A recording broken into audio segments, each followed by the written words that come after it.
and welcome. And let's make sure that Merry Christmas. That's not far away either. Let's make sure it doesn't take other 22 years to have a visit. No, it won't. I thank you for this invitation, Federica, and also to the government of Lithuania. It's a pleasure to be here. Europe and Israel are important partners in three main areas. In the area of security, the area of prosperity, and the area of peace. In security, Israeli intelligence has prevented dozens of terrorist attacks, many of them on European soil, and I think countless lives have been saved as a result of this cooperation that is well known to the security services of many European governments. We'll continue to do so as part of our common battle against terrorism.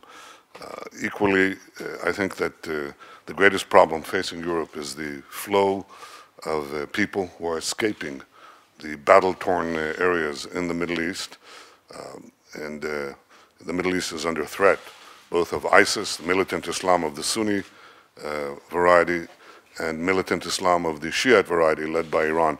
Israel is the strongest power in the Middle East that is preventing the spread of militant Islam, not only preventing ISIS attacks in Europe, but also preventing the collapse of many parts of the Middle East adjacent to Israel that would otherwise be taken over by these militant Islamists, driving many, many, many millions into Europe.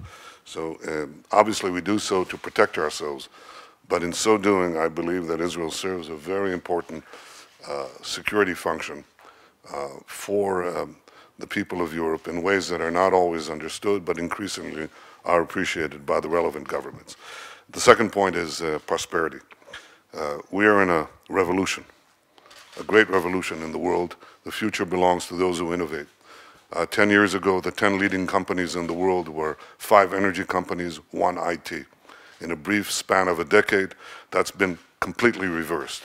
5 IT companies are now in the top 10, 1 energy company left, which went from number 1 to number 5. The revolution is big data, artificial intelligence, connectivity, the net. New industries are created out of thin air. Israel has now a car industry. We never had. Europe has many car industries. Our car industry receives tens of billions of dollars of investment, including 15 billion a few months ago when Intel bought an Israeli-based autonomous vehicle company. We didn't have this. We have 500 startups just in autonomous vehicles and in ways and crowdsourcing that are important, that are changing the pace of transportation. I give this as one example. Digital health, another example, being developed in Israel. Precision agriculture, IT, cyber. Israel now receives 20% of the global private investment in cybersecurity. Can we live without cybersecurity? Can you protect your bank accounts, your electricity grids, your civil aviation, your cars in the future? You need cybersecurity. Israel is a world partner. Therefore, the partnership between Israel and Europe is vital. In my opinion, it's important not only for us, clearly it is, I wouldn't be here otherwise, but I think it's important for Europe. And many, many countries around the world understand that Israel is the partner for innovation, and innovation is the future. So this is the second point. We've also found gas, by the way, and we've just concluded an MOU with some of the European countries, with Cyprus, Greece, and Italy. Country familiar to you? We're actually exploring the laying of a gas pipeline from our offshore gas fields up to Italy. This would be, I think, very important for Europe's economy in this way as well.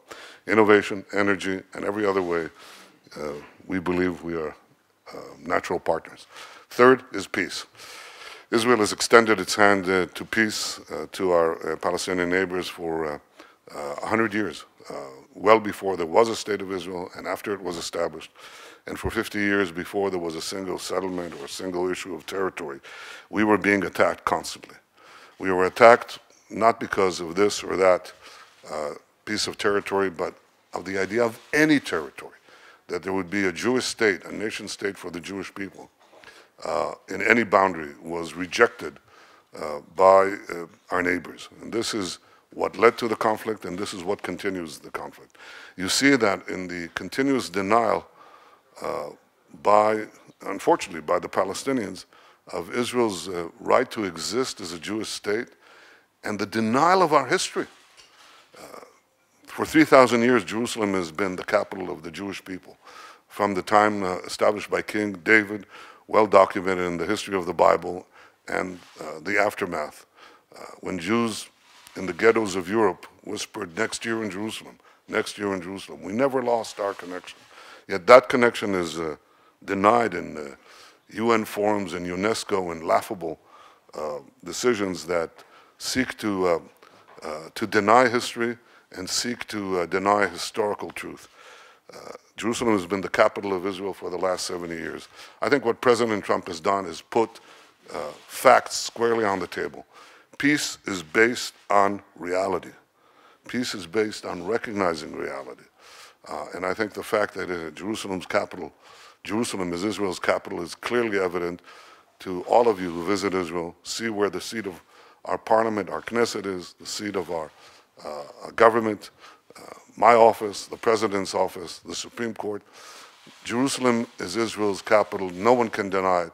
It doesn't obviate peace. It makes peace possible because recognizing reality is the substance of peace. It's the foundation of peace. There is now an effort underway to bring forward a new peace proposal by the American administration. I think we should give peace a chance. I think we should see what is presented and see if we can advance this peace. But if we have to begin it, I would say it's one place. Recognize the Jewish state. It's always been about the Jewish state. And it's time that the Palestinians recognize the Jewish state and also recognize the fact that it has a capital. It's called Jerusalem.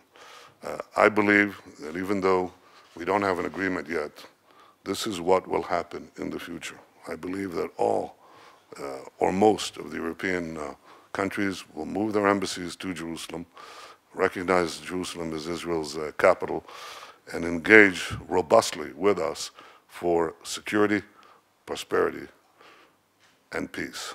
So I thank you for this opportunity to present these views, which I'm sure will engage in a hearty discussion with the foreign ministers. It's a valuable opportunity, an important one. Europe is important. That's why I'm here. Thank you. Thank you.